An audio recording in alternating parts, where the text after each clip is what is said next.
اور ہم نے ان پر ظلم نہیں کیا بلکہ انہوں نے اپنے آپ پر ظلم کیا۔ پس جب آپ صلی اللہ علیہ وآلہ وسلم کے رب کا حکم آ گیا تو اللہ کے سوا جن معبودوں کو وہ پکارتے تھے وہ ان کے کچھ بھی کام نہ آئے، اور انہوں نے تباہی کے سوا کسی چیز میں اضافہ نہ کیا۔ اور آپ صلی اللہ علیہ وآلہ وسلم کے رب کی پکڑ اسی طرح ہے، جب وہ کسی ظالم بستی کو اپنی گرفت میں لیتا ہے تو اس کی گرفت یقیناً دردناک اور سخت ہوا کرتی ہے۔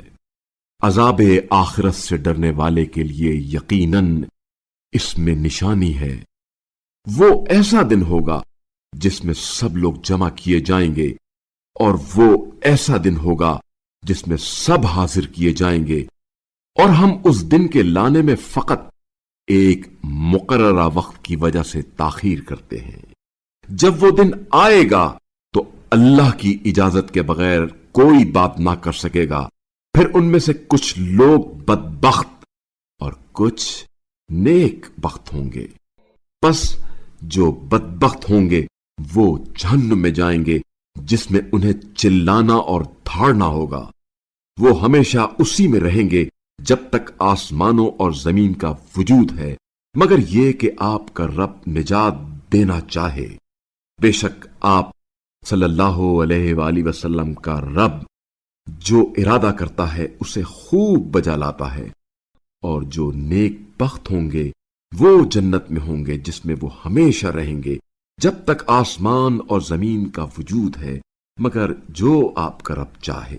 وہاں منقطع نہ ہونے والی بخشش ہوگی۔